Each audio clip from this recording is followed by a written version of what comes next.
Hər vaxtınız xeyir, Space Radioda saat 10 olan ən son xəbərləri təqdim edirik. Studiyada Fidan Səfərdir. Ukrayna xalqı ordunun şərqdəki Donbas bölgəsindən birtərəfli çıxarılmasını və vilayətin Rusiyaya verilməsini nəzərdə tutan sülh sazişini qəbul etməyəcək. Bunu Ukrayna lideri Volodymyr Zelenski Axios'a müsahibəsində bildirib.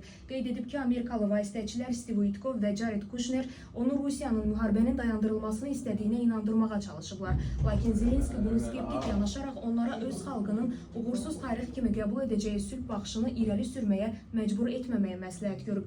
Zelenski bildirib ki, ABŞ prezidenti Donald Trump'ın sülh naminə güzəştlərə açıq şəkildə Rusiyanı deyil, məhz Ukraynanı çağırması ədalətsizlikdir. ABŞ-də baş verən zəncirvari qəza nəticəsində 4 nəfər ölüb, 29 nəfər yaralanıb. Qum fırtınası səbəbi ilə görüş sahəsinin azalması 30-dan çox avtomobilin iştirakı ilə zəncirvari qəza ilə nəticələnib. Yerli vaxtla təxminən saat 10-da yük avtomobilləri, mikroavtobuslar, yolsuzluq avtomobilləri və minik avtomobilləri toqquşub. Hadisə yerinə çoxlu sayda polis və tibb briqadaları cəlb olunub. Bəzi nəqliyyat vasitələri yoldan çıxdıqdan sonra zədələnib. Hadisə nəticəsində 4 nəfər ölüb, 29 nəfər isə yaralanaraq yaxınlıqdakı xəstəxanaya çatdırılıb. Fransanın cənub-qərbində böyük ərazilər uzun müddətlə davam edən daşqınlar səbəbindən su altında qalıb. Daşqınlar artıq bir aydan çoxdur davam edir. Ən çox zərər çəkən ərazilər Garon, Loira və Şaranta çaylarının vadilərində yerləşir.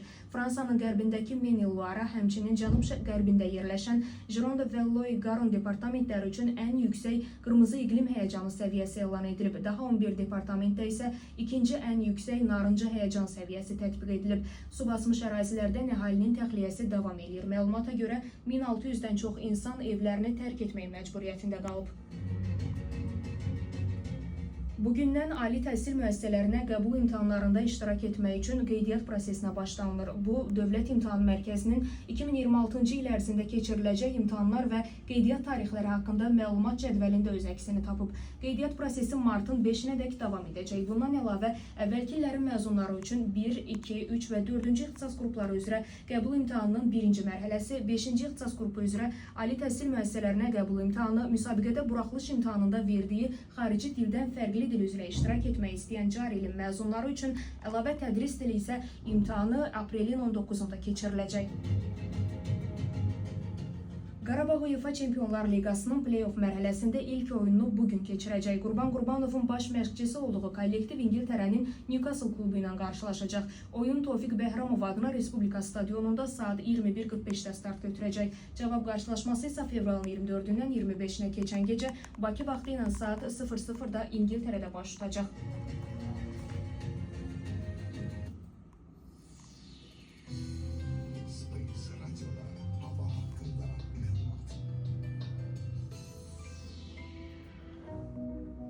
Bakıda və Abşeron yarımadasında hava şəraitinin dəyişkən buludlu olacağı, arabir tutulacağı, əsasən yağmursuz keçəcəyi gözlənilir.